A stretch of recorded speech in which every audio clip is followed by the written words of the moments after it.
I was gone for 1 year, 13 months to be exact, working a bridge infrastructure contract 800 miles from home.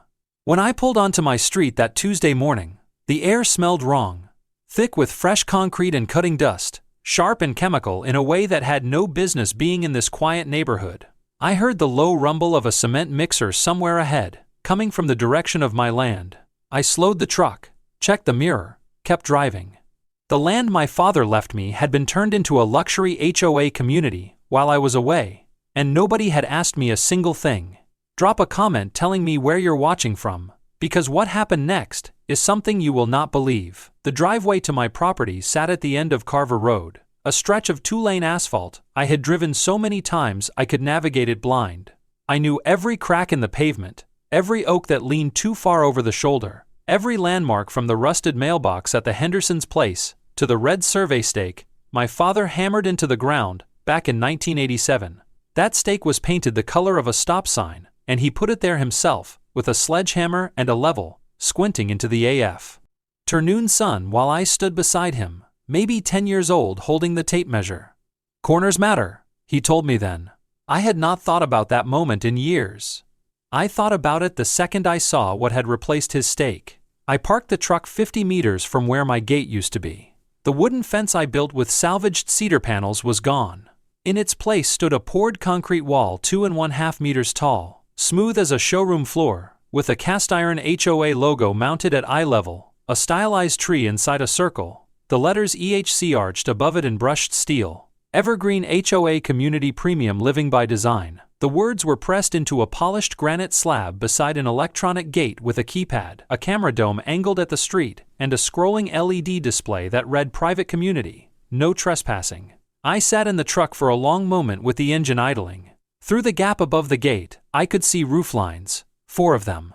2-story homes with matching red clay tile, coordinated landscaping, and freshly poured asphalt driveways that gleamed in the morning light. Where my father's land used to breathe, where crabgrass grew between limestone outcroppings, and the old apple tree in the east corner spread its branches wide enough to shade 2 lawn chairs. I had sat under that tree with him every summer until he couldn't anymore. Now, there was a retention wall where the slope used to be, a French drain where the runoff channel was, and 4 luxury residences arranged in a horseshoe formation that consumed every square meter of a lot that had never not once been listed for sale. I got out of the truck. I put my hands in my pockets. I looked at all of it for exactly 90 seconds. Then I took out my phone and started photographing. I was still photographing when the gate opened. She came out from the first house, the one nearest the entrance, the most finished, with a terracotta pot of topiaries flanking the front door, moving across the fresh asphalt with the unhurried authority of someone who had never needed to hurry. 52 years old, I would later learn, though she carried herself like a woman who believed age was something that happened to other people. Platinum hair set in careful waves, a navy blazer over pressed cream trousers, a ceramic coffee mug in her right hand, the HOA logo printed on its side. She stomped at the gate and looked at me the way you look at someone who has wandered into the wrong parking lot. "Can I help you?" she said. Not a question. A dismissal formatted as a question. "This is a private community." I lowered my phone. "I'm Jeff Nelson," I said. "This is my land." Something shifted behind her eyes. A flicker, quick and controlled, like a card player who has just seen an unexpected card, but the smile stayed. "Ah, Mr. Nelson." Her voice smoothed out, took on a practiced warmth. "I've heard about you. I'm Sharon Atwood, HOA president. The association has developed this property under our community improvement charter. Honestly, you should be pleased. Property values in the corridor have increased by 40% since we broke ground." She said it the way you might tell someone, "Their house looks better after you've repainted it," without asking. I looked at the logo on the wall. I looked at her. "I'll be in touch," I said, "soon." I turned and walked back to the truck. I did not slam the door. I did not accelerate hard, pulling away. I drove at 25 miles per hour down Carver Road, the same speed I always drove it, and in my rearview mirror, I watched Sharon Atwood stand at her gate, watching me go with an expression of mild satisfaction.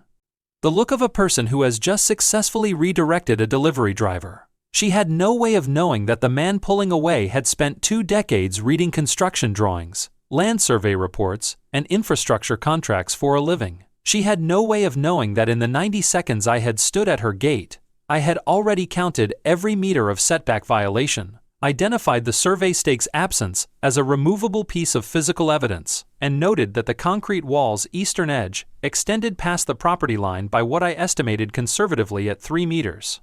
I opened my phone's notes app and typed with one thumb while steering with the other. Date of return, 4 structures. 2-story, approximately 85 to 100% complete. HOA name, Evergreen HOA Community. First contact, Sharon Atwood. Self-identified president. Original survey stake. Removed physical evidence item 1. Next step, County Land Records Office first thing tomorrow. That night, I stayed at a college friend's place 6 blocks over. I ate leftover pasta from his fridge and went to bed at 9:30. Not because I wasn't angry, I was, but anger without direction is just noise, and I had never been much for noise. The morning would come. The records office opened at 7:30. I set 2 alarms and slept without difficulty. The County Land Records Office smelled the way all government buildings smell: industrial carpet cleaner and recycled air, and I was the first person through the door at 7:32. I spread 3 documents across the clerk's counter: the notarized copy of my title certificate, the cadastral map at 1 to 500 scale that I had stored flat in a document tube for 7 years, and the original purchase contract with the notary's wet seal still crisp on page 4.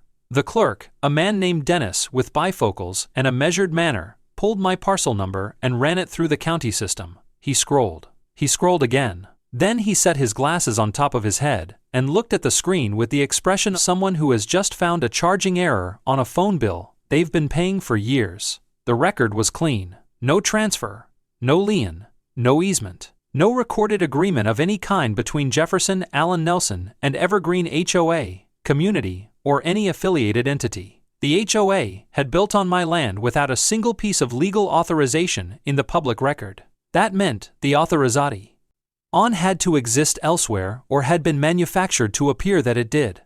I drove next to the county's Business and Association Registry where HOA governing documents were filed for public access.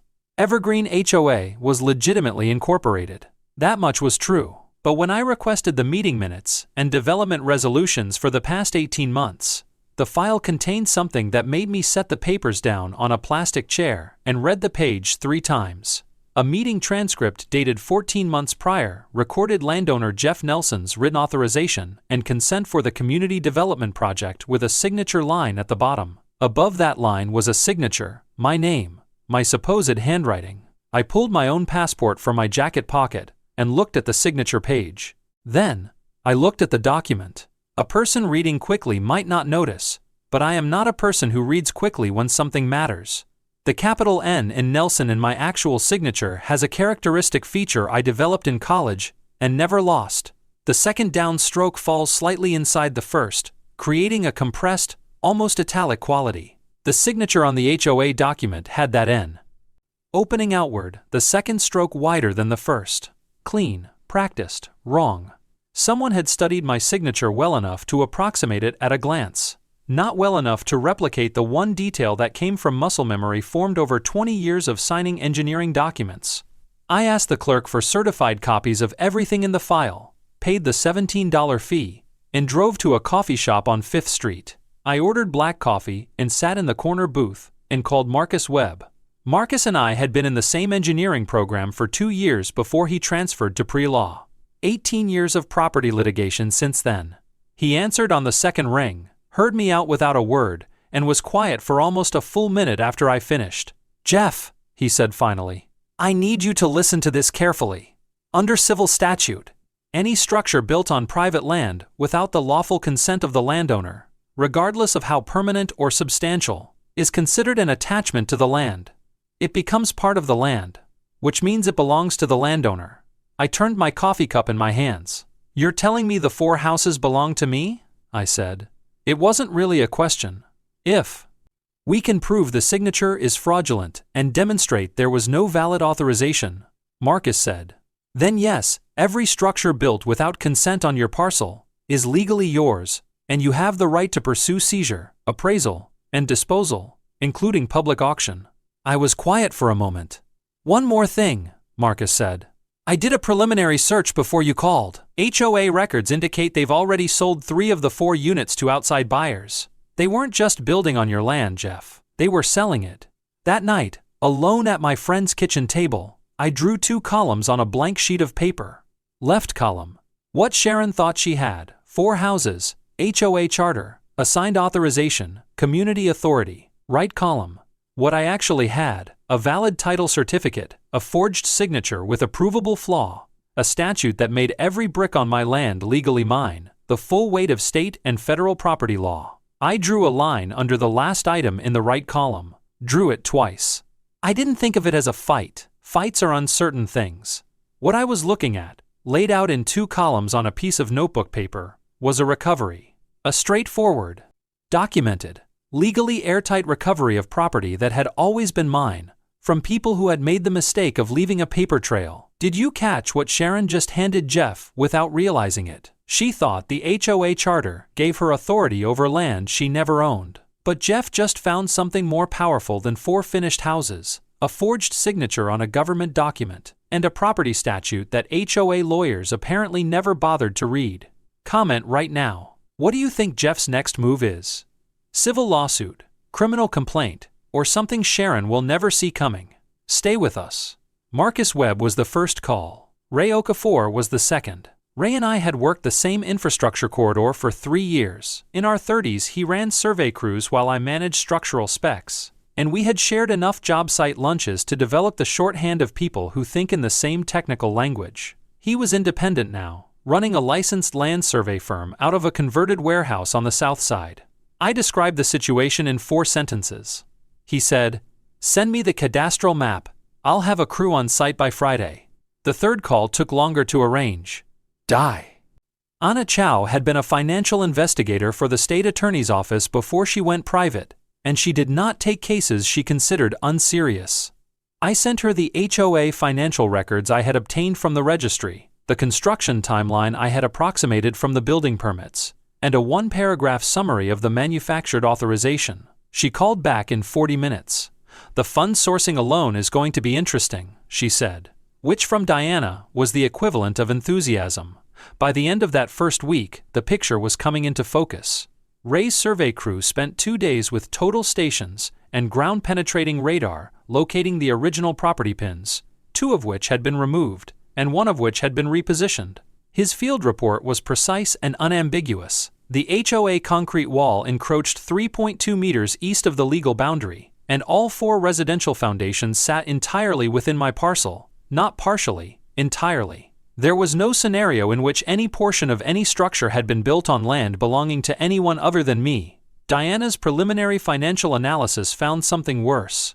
The $2.3 million used to fund construction had been drawn from the Evergreen HOA Community Maintenance Reserve, a pooled account funded by dues from the 47 households in the surrounding HOA neighborhood. Sharon had not financed the project with her own capital or with investor funds. She had used her neighbors' money. The people who had trusted her with their maintenance fund had unknowingly bankrolled a private real estate scheme that stood to net Sharon and Garrett Lyle, the HOA vice president, an estimated $4.1 million from the 3 units already under contract. The email chain came on the 9th day. Marcus had filed for a preliminary discovery order in connection with the civil complaint, and the court granted access to HOA internal communications held on the association's registered server. Diana extracted the relevant thread in 3 hours. The email was dated 11 months before I came home, sent from Sharon Atwood's registered HOA address to Garrett Lyle's personal account. "Nelson's been gone since March," it read. "Site's been vacant the whole time. We have a perfect window. Pass the development resolution through the board and handle the authorization document. You know how to manage that part." Garrett had replied, "Understow." Odd. "I'll have it processed by end of week." There it was, not an inference, not a pattern of circumstantial facts requiring interpretation, a written record of premeditation in Sharon Atwood's own words, preserved on a server that was now under court-ordered discovery. I looked at my laptop screen for a long time after Diana showed me the thread. Then I smiled. It was the first time I had smiled since coming home. 2 days before we planned to file the full complaint, Marcus flagged something that required an immediate response. Public property transfer records showed that a fourth buyer had toured the last remaining unit, the northeast corner house, the only one not yet under contract, and was scheduled to sign a purchase agreement within 72 hours. An ordinary couple, Marcus had confirmed, young family, pre-approved financing, no connection to HOA leadership, no knowledge that they were about to hand over their savings for a property that had never legally been available for sale. I called Marcus before he finished the sentence. "Stop that transaction," I said. "Alert the buyer's agent, the title company, whoever needs to know. Those people are not signing anything." Marcus was quiet. For a beat. "That's going to tip Sharon off that we're moving," he said. "I know," I said. "Do it anyway. I was not in this to watch 4 families lose their down payments. Whatever advantage we lost by showing a card early was worth less than protecting one family from a fraud I had the power to prevent." Marcus filed the protective notice that afternoon. When the 4 of us finally sat around Marcus's conference table with every file stacked in order, Ray's survey report, Diana's financial reconstruction, the email chain, the criminal referral draft, Marcus looked at me across the documents and said, "We can file tomorrow morning. The case is airtight." I looked at the stack. I thought about Sharon standing at her gate with her coffee mug and her 40% property value statistic. Then I said, "Not yet.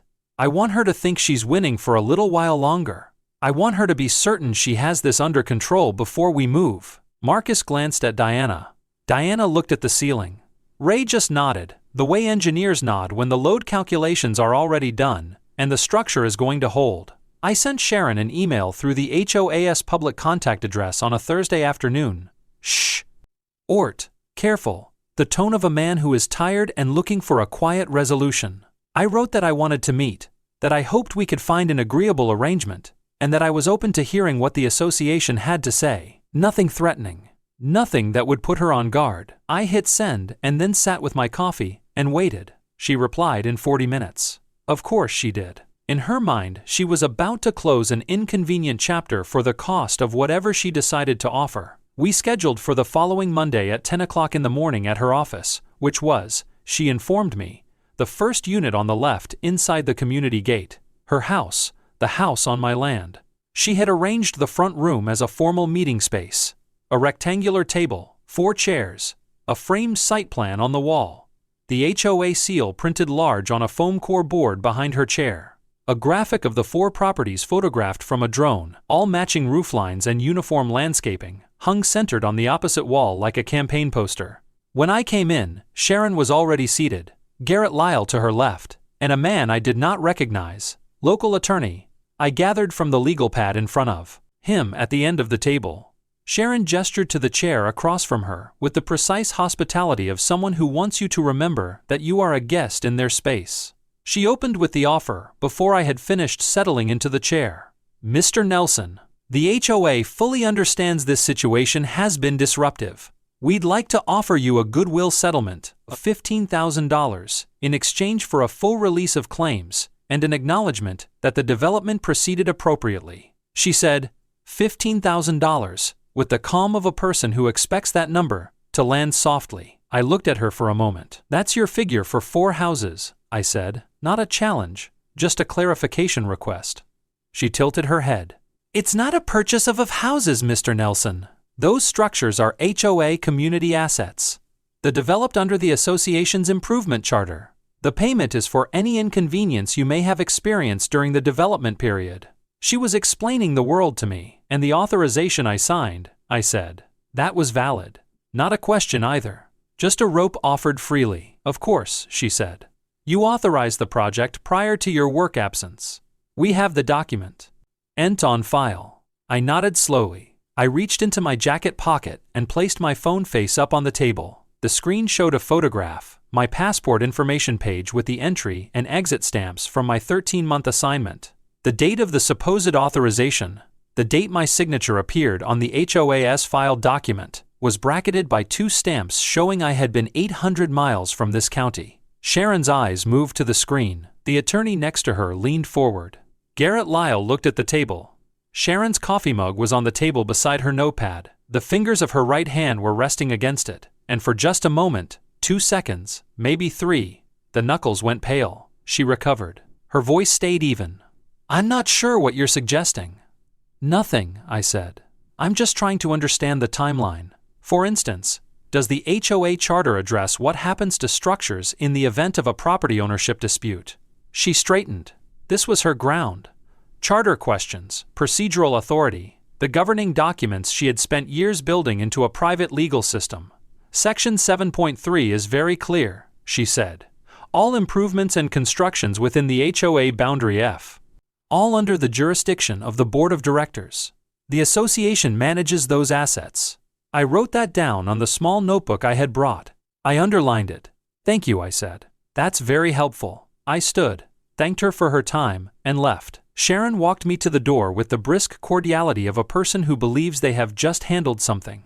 Garrett was already picking up his phone. The attorney was recapping his pen. What none of them knew was that Marcus Webb, sitting in his car in the parking lot of the coffee shop 2 blocks away, had just received the circuit court's response to our emergency filing. The preliminary ownership ruling had come through that morning. Based on the cadastral evidence, the forged authorization, and the principle of fixture law, the court had confirmed that Jeff Allen Nelson held legal title to all structures built on parcel number 74-112. The seizure proceeding was approved. Transactions on all 4 units were frozen pending resolution. The auction date had been formally calendared for 3 weeks from Friday. Sharon Atwood had spent 40 minutes explaining HOA charter provisions to a man who had just become the legal owner of everything she built. I sat in Marcus's passenger seat, and he handed me the court filing without saying a word. I read the first paragraph twice. Outside the window, through 2 blocks of suburban streets, Sharon's gate was still visible, the brushed steel lettering catching the midday light. "When do we notify her?" Marcus asked. "The court will send the official seizure notice by certified mail," I said. "Let her get it from the mailbox." "Did you see the mistake Sharon just made in that room?" She quoted her own charter like it was federal law. And in doing so, she proved she genuinely believed HOA governance superseded property statute. That belief, right there on the record, is going to matter in court. It establishes willful intent. Quote, "The charter she's been using as a shield just became evidence." Comment below. Was it greed that destroyed her, or pure arrogance? I think you already know the answer. Chapter 5 is where everything falls apart for her. Let's go. The certified seizure notice left the courthouse by registered mail on a Wednesday. While it was in transit, my team worked without pause. Marcus coordinated with the Civil Enforcement Division to schedule the physical execution of the seizure order. Ray submitted his survey report as a formal legal exhibit, stamped, bound, and entered into the court record. Diana completed her full financial reconstruction and delivered it in 2 formats, a technical version for the prosecuting attorney's office and a plain language summary for the auction house administrators. I arranged for an independent appraisal firm to assess all 4 units. The appraisers spent 1 full day on site measuring, photographing, and running comparable sales analysis. Their final report assigned a combined market value of $5.8 million to the 4 properties. I requested one additional thing when filing the auction registration, unusual but entirely within the procedural rights of a property owner in a court-ordered sale. I asked that the public auction notice be published in the local newspaper's legal announcement section and posted on the municipal notice board, as required by statute for any sale of seized real assets. I wanted the community to know. Every neighbor who had ever paid dues to Evergreen HOA, every family on Carver Road, every person who had watched those 4 houses go up and wondered. I wanted them to have the date arclet on their calendar. Sharon Atwood received the certified mail envelope on a Friday afternoon. A neighbor from the adjacent block told me later that she had been standing at the community mailbox station when the postman handed her the envelope with the court seal in the upper left corner. She opened it there at the mailbox in the open air, read it once, then folded it precisely along its original crease, and walked back through the gate without speaking to the 2 residents who had been standing nearby. Inside her house, she called the HOA's local attorney, the same man who had sat quiet at the end of the conference table during our meeting. He asked her to read him the filing number. She did. He looked it up. There was a pause on the line. "Sharon," he said carefully, "I think we need to sit down and really examine." She cut him off. "Prepare a counter motion. I am not yielding a single room to that man." What the attorney understood, and what Sharon refused to absorb, was that a counter-motion to a confirmed civil seizure order grounded in fixture law, and a falsified government document, was not a strategy. It was a gesture. A loud, expensive, time-consuming gesture that would accomplish nothing except to run up legal fees and give the court additional documentation of bad faith. 3 weeks passed. Sharon organized a residents' meeting inside the HOA community hall, the common room in Unit 3, the house she had designated as the association's gathering space. Garrett Lyle stood beside her at the front. She told the assembled homeowners that the court action was a nuisance filing, that the HOA's legal team was handling it, and that there was nothing to be concerned about. She served coffee in ceramic mugs with the HOA logo. 2 days later, the local paper ran the auction notice on page 3 in the legal announcement section in the standard block letter format used for estate sales and tax foreclosures. Notice of public auction for residential properties at Carver Road pursuant to civil seizure order. Legal owner Jeff Nelson. Auction date and location Municipal Public Auction Hall, 9 days hence.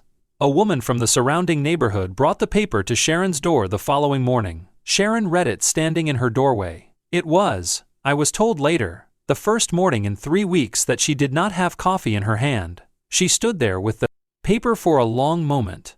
Then she called Garrett. "This is a scare tactic," she said. "You cannot auction a property under active legal dispute." Garrett said nothing useful in response. There was nothing useful to say because Sharon had just described a situation that no longer existed. The court had resolved the dispute. What was coming was not a threat. It was a calendar entry. I drove past the gate on the morning the paper ran. I did not slow down.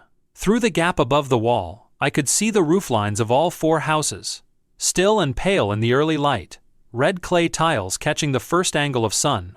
The apple tree in the east corner was not visible from the road, hidden behind the retaining wall. HOA had poured around it, but I knew it was still there. Ray's survey crew had confirmed it, noted it on the plot map as existing mature tree, trunk diameter approximately 40 centimeters, species Malus domestica. My father's tree, reduced to a notation in a land survey exhibit. That was fine. Evidence has a way of outlasting everything built around it. 9 days, and this would be over. 7 o'clock in the morning.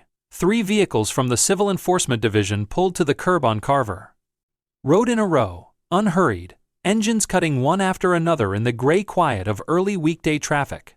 The lead officer, a compact man named Reyes, with a measured voice and a clipboard holding the court order, walked to the HOA gate and pressed the intercom. A pause, then Sharon's voice, thin through the speaker. "Who is it?"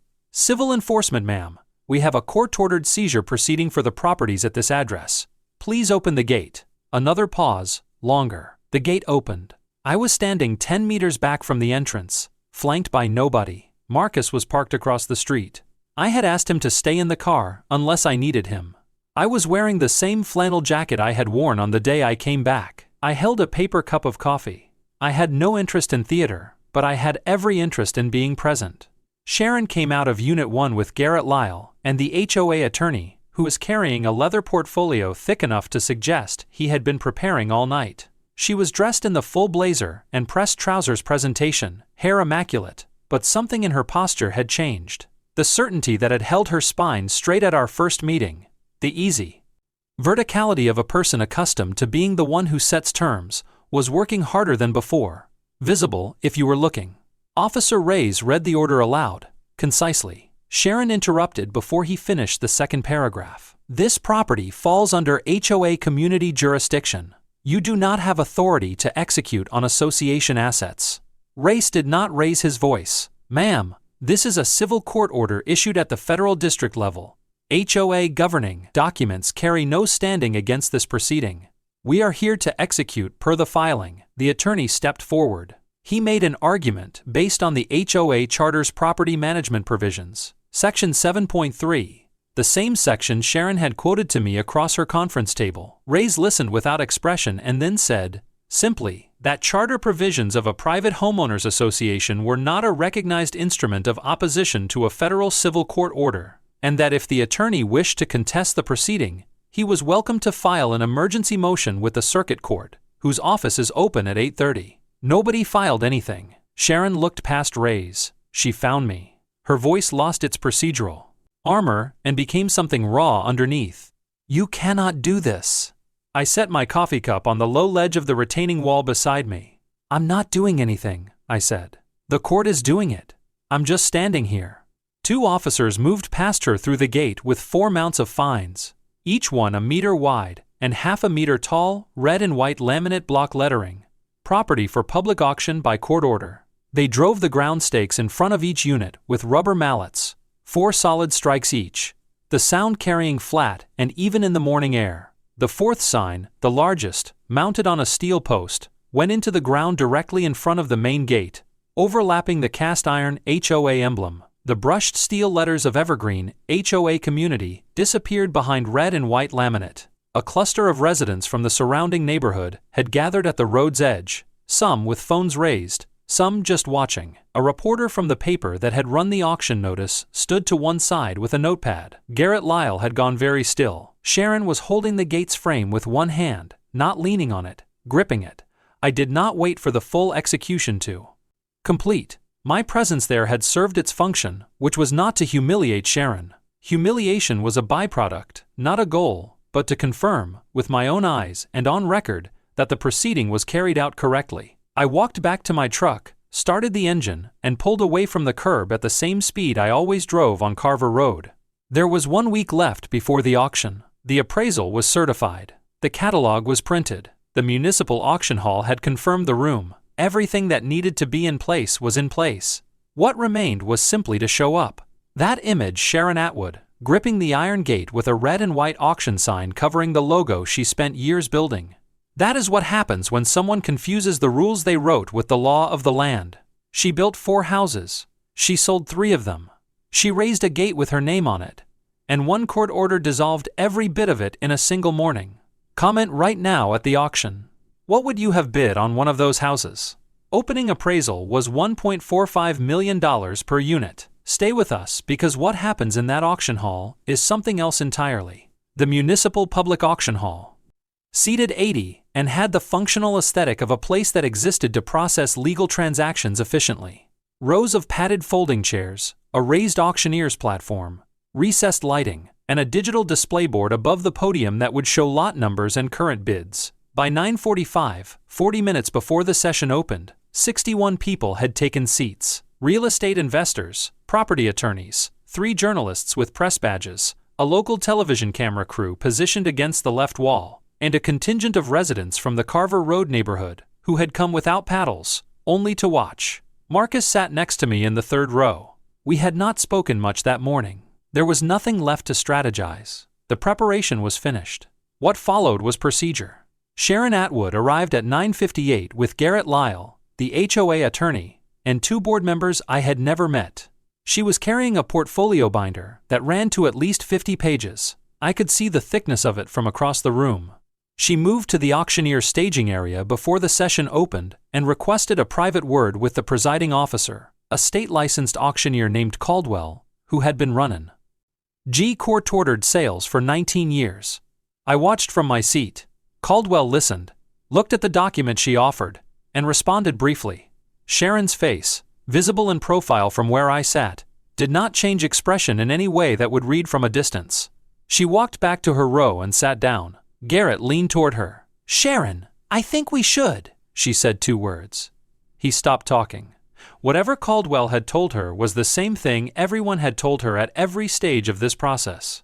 A confirmed civil court order was not a venue for last-minute counterarguments.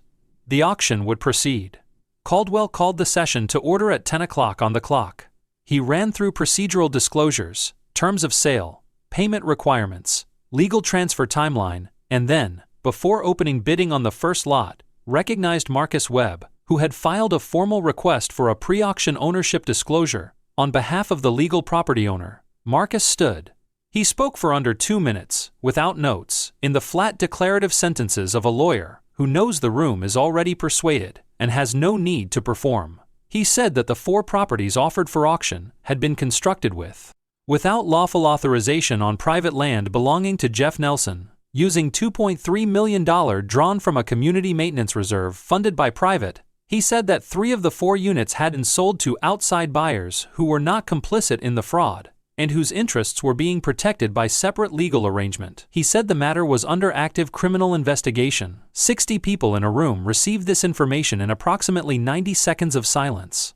The television camera did not move. Sharon Atwood sat with her hands folded on the binder in her lap and looked at the wall directly in front of her. Bidding opened on Lot 1. A couple in the 5th row, an investment group's representative with a phone to his ear, and a woman in her 40s who had come alone and bid with practiced efficiency. Those were the active participants. The room had the focused quiet of people doing arithmetic. Lot 1 closed at $1.58 million. Lot 2 brought a bidding contest between the investment group and a property developer who had registered at the door that morning. Final price, $1.49 million. Lot 3 went fast, a single determined bidder. No competition after the second raise. Hammer. Down at $1.52 million. Lot 4.